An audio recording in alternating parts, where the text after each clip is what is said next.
I wanted to talk to you about something before I release the remaining flawless exercises. So my goal is to complete Unit 1 and make it available freely on YouTube this year. And I'm going to start releasing these every couple weeks. Now, one of the things that I want to talk about is how you're going to see the most results and the best success from these exercises. Now, if you approach these where you do it maybe 2 days on, then you take off a day, and then you come back and you practice another 3 days, and then maybe you take off 2 days, you practice again. If you don't do this daily, you're not going to see the results that you deserve and that you want. So it's important that you come in and complete an exercise every day. Now, I know some of you may be thinking, but I've completed all the exercises.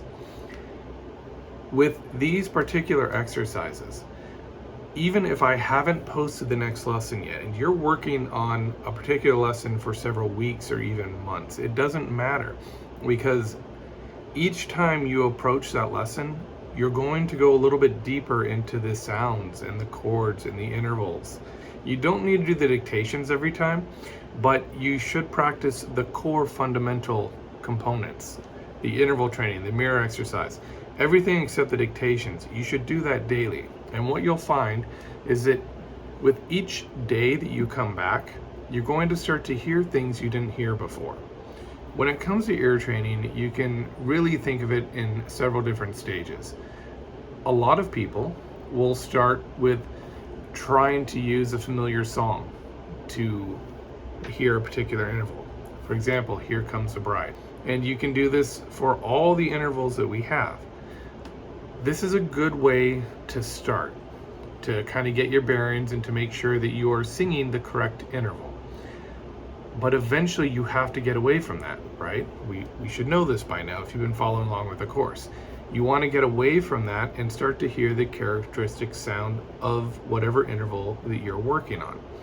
The reason for that is because if you're sitting there trying to transcribe an entire piece or audiate something in your head, and you are going through all these different melodies that you know to figure out what the intervals are, it's going to take you forever. It's not fluid, and it takes you out of the compositional process. It really slows down your efforts quite a bit, and it stalls them because you're not able to compose fluidly.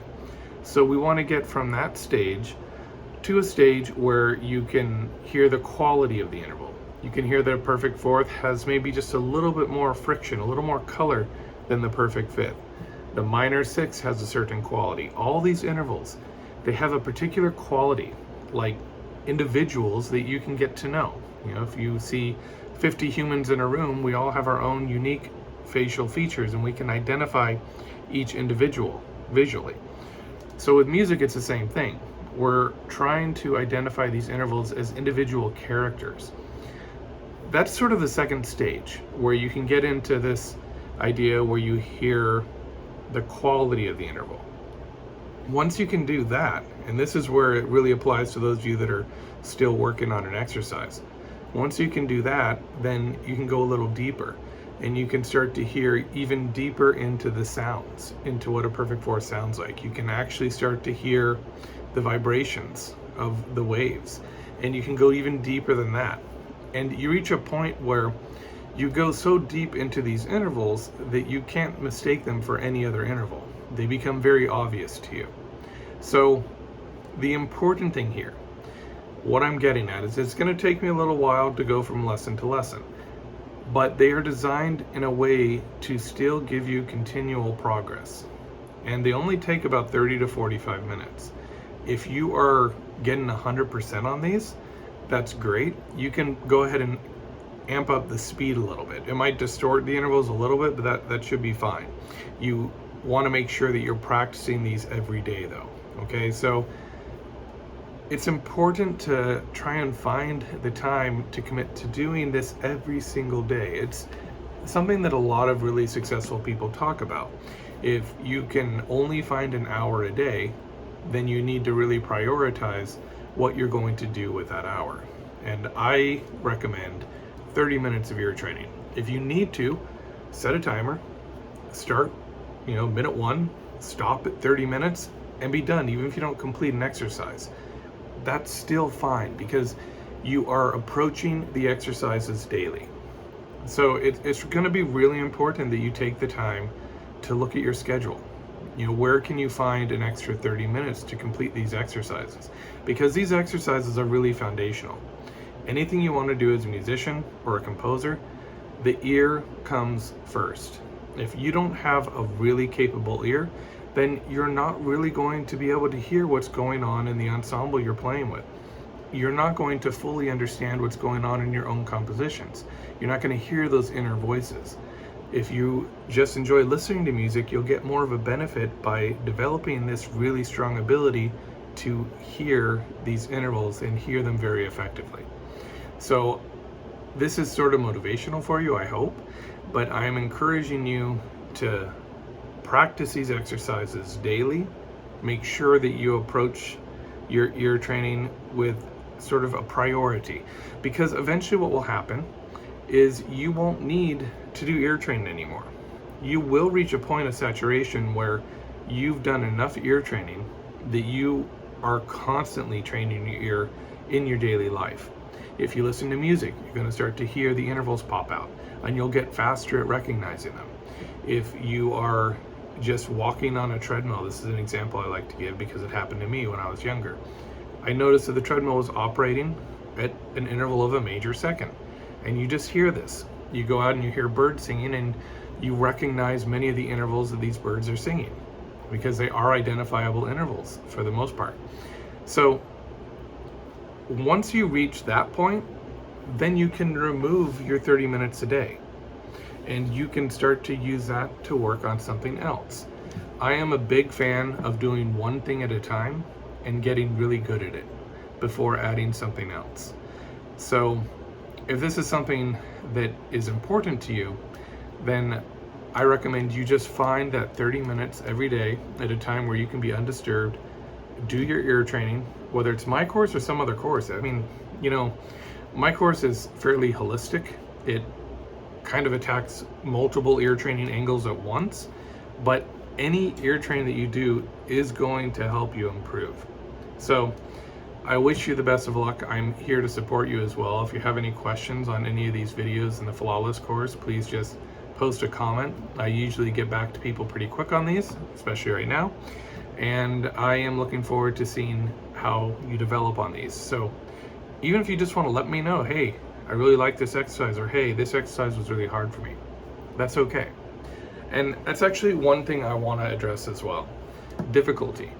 So you may come across a particular lesson where you say, no, I can't hear this, it's impossible, I'm never going to hear this, and you'll be tempted to quit.